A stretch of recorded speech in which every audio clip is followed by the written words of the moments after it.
عمران خان نیازی صاحب کی رہائی کی تاریخ کا اعلان 9 مئی کے ملزموں کے خلاف جو فوجی ٹرائل ہو رہا ہے اس کے خلاف باضابطہ مہم کا آغاز 30,000 کے قریب بندے اور حکومت کا خاتمہ آصفہ بھٹو زرداری صاحبہ بلا مقابلہ قومی اسمبلی کی نشست جیتنے کے لیے تیار 40 کے قریب اراکین اسمبلی عمران خان نیازی صاحب سے علیحدہ 23 مارچ کو حکومت نے مختلف شخصیات کو ایوارڈ دیے سب سے بہترین فیصلہ کس کا تھا اور Hammad Azhar P T I سے مستعفی۔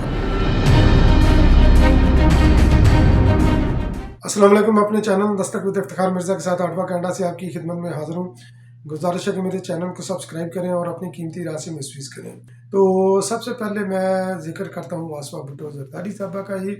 تو آصف علی زرداری صاحب کی چھوڑی ہوئی نشست NA 204 سے وہ انتخاب لڑ رہی ہیں اور ان کے مد مقابل 8 دیگر امیدواران کے کاغذات نامزدگی مسترد ہو چکے ہیں، جن کے اندر پی ٹی آئی کے حمایت یافتہ جناب سردار شیر محمد رند صاحب بھی ہیں اور یقینی طور پر وہ الیکشن ٹربیونل کے اندر بھی جائیں گے، مگر زیادہ تر چانسز یہی ہیں کہ الیکشن ٹربیونل بھی اپنا اس فیصلے کو برقرار رکھے گا اور آصفہ بھٹو زرداری صاحبہ بلا مقابلہ منتخب ہو کر قومی اسمبلی کے اندر وہ پہنچ جائیں گی۔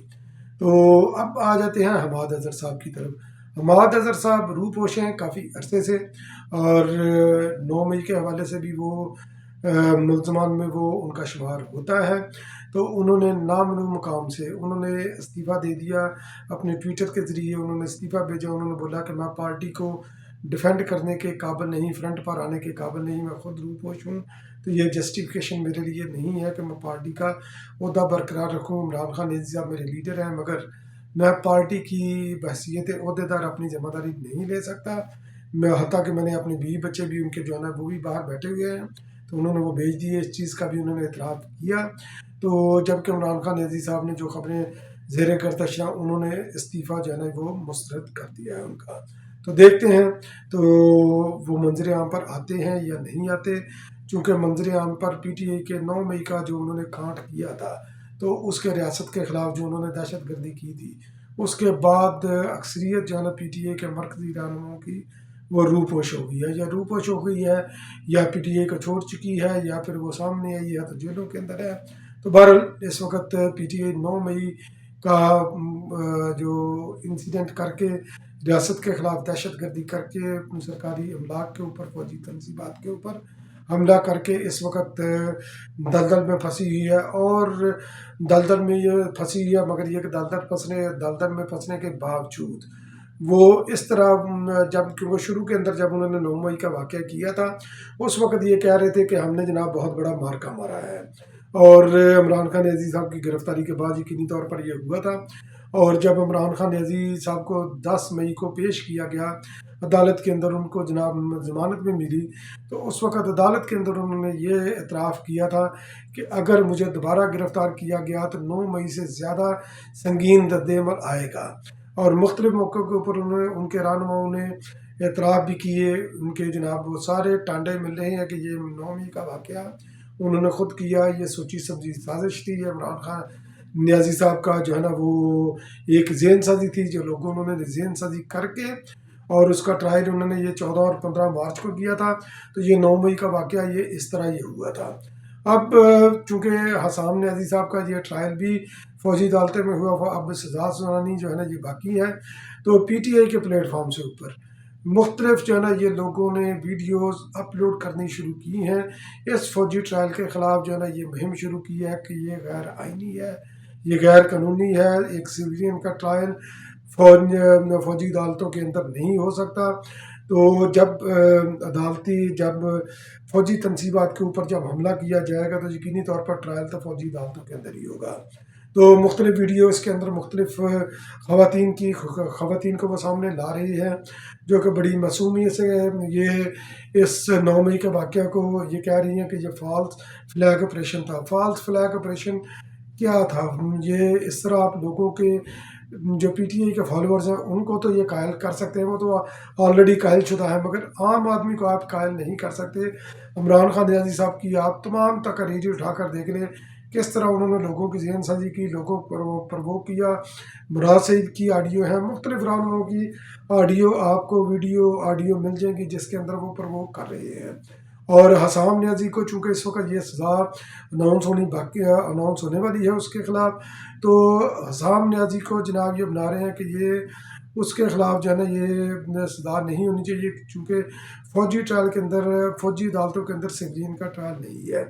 हसाम नियाजी की अगर आप वीडियो देखें तो 9 मई को उनकी जनाब मुतअद्दिद वीडियो है कि इमरान खान नियाजी साहब को अगर हाँ ना किया गया, वो धमकी खुली दे रहे हैं, ना कोई हाजी बचेगा, ना कोई हाफज बचेगा, ना कोई GHQ बचेगा, ना कोई और कुछ बचेगा। तो ये खुली उनकी धमकी थी। फिर जब GHQ, जब उन्होंने ये कोर कमांडर लाहौर जो कि जिनाह हाउस भी था, तो उसके ऊपर जब उन्होंने हमला किया तो उस कोर कमांडर की उन्होंने वो पतलून जो है ना वो गाड़ी के ऊपर खड़ी होकर वो लहरा रहे थे कि ये देखें ये आपका साइज़ है, ये 50 साइज़ है, इस तरह यानी कि उसका वो तमस्कर उड़ा रहे थे। तो आप किस तरह ये कह सकते हैं कि ये फॉल्स फ्लैग ऑपरेशन था। मुख्तलिफ आपकी शख्सियात ये प्रवोक कर रही हैं कि चलो चलो जनाब कोर कमांडर हाउस, चलो GHQ के ऊपर जब उन्होंने किया तो वहाँ पर भी आपकी जो है ना वो ऑडियो वीडियो आपकी जो है ना वो मंजर आम पर है। तो आप ये लोगों को बेवकूफ़ नहीं बना सकते। अब 9 मई पार्ट 2 की तैयारी भी जो है ना ये भी शुरू हो चुकी है। तो PTI के रहनुमा जनाब वड़गिया वाले शेर अफजल मुरव्वत साहब, उन्होंने एक अपना वीडियो बयान के ज़रिए उन्होंने बोला कि 30 मार्च को वो खैर जलसा करने की वो इजाज़त ले रहे हैं इस्लामाबाद के अंदर, जो कि उनको मिलनी नहीं, क्योंकि मुतअद्दिद बार वो वादा खिलाफ़ी कर चुके हैं। DC ने वो इजाज़त नहीं दी उनको बोला कि चाहे कुछ भी हो जाए हम इसको इनकी इजाज़त नहीं देंगे। तो शेर अफजल मुरव्वत साहब कहते हैं कि मुझे 30,000 के करीब बंदे चाहिए, तो फिर ये हुकूमत को मैं नाको चने भी चुबाऊँगा, हुकूमत को भी चलता करूँगा, और उसके बाद इमरान खान नियाज़ी साहब को भी रहा करूँगा। यानी कि 30,000 बंदे उनके पास हों और उसी तर्ज के बंदे हों जिन्होंने 9 मई का वाक़या किया था। तो फिर वो मुल्क के अंदर जो है ना ये नारकी फैलाकर खाना जंगी करके, तो खाना जंगी के लिए उनको जो है ना ये 30,000 के करीब बंदे चाहिए। तो ये मांग रहे हैं कि ये हुकूमत को भेजने के लिए, इमरान खान नियाज़ी को रहाई के लिए मुझे ये चाहिए। तो बहरहाल देखते हैं तो क्या शेर अफजल मुरव्वत साहब को ये 30,000 बंदे मिलते हैं या 30,000 उनको कुछ और मिलता है। तो 23 मार्च को हर साल की तरह इस साल भी मुख्तलिफ शख्सियात को जो है ना वो मुख्तलिफ रियासत की सतह पर बाढ़ से नवाजा गया। तो जहाँ पर चीदा चीदा रहनुमा थे, यानी कि आप अनवर मसूद साहब, उनको भी नवाजा गया। मज़ाहिया उनका काफ़ी खिदमात है मज़ाहिया शादी के अंदर। तो डॉक्टर अनवर मसूद साहब, तो बहुत अच्छा फ़ैसला था, मगर सबसे बेहतरीन फ़ैसला था शबनम को, जो कि जिनका असल नाम जो है ना झरना बेगम था और माजी की मरूफ अदाकारा थी।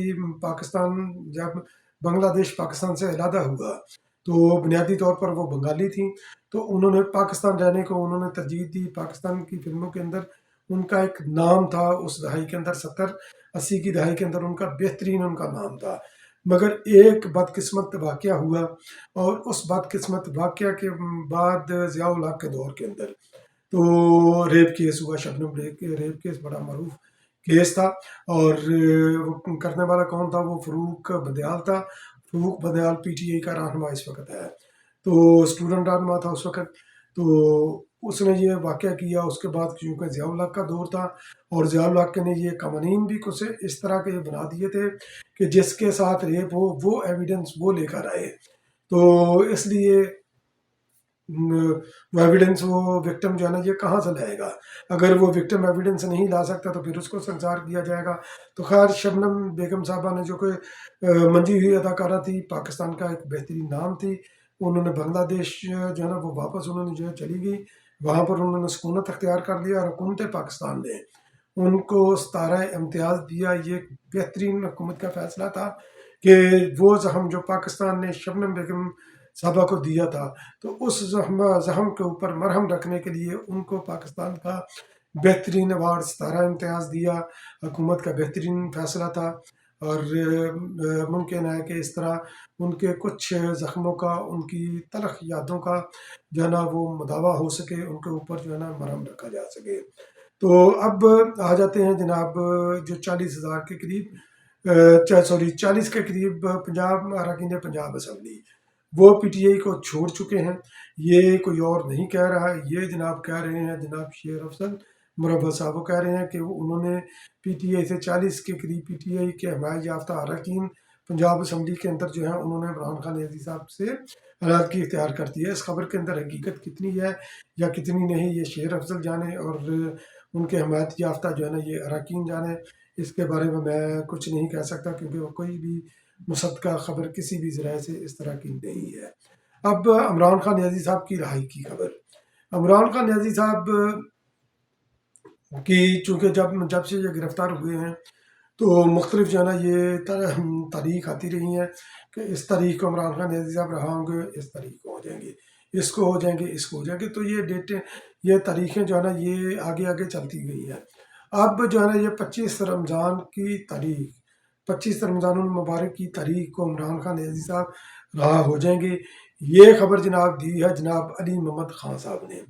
तो अली मोहम्मद खान साहब ने किस बेस के ऊपर खबर दी है ये वो बेहतर जानते हैं, मगर जो ग्राउंड रियलिटी है उसके अंदर तो इमरान खान नियाज़ी लगता है कि ये जल्दी ये रहा होने वाले नहीं हैं, क्योंकि जो उन्होंने काम किया रियासत के ख़िलाफ़ और इस वक्त भी बाज नहीं आ रहे अंदर बैठ कर भी, तो रियासत किस तरह अपने लिए एक और चैलेंज जो है ना ये खड़ा करेगी। और जो भी उनको सज़ाएँ हुई हैं वो लेजिटिमेट उनको हुई हैं, अदालतों से वो सज़ा याफ्ता हैं, तो उनको किस तरह कोई रहा करके फिर रियासत के लिए चैलेंज वो खड़ा करने की हिम्मत करेगा। बहुत बहुत शुक्रिया मेरा वीडियो वॉच करने के लिए।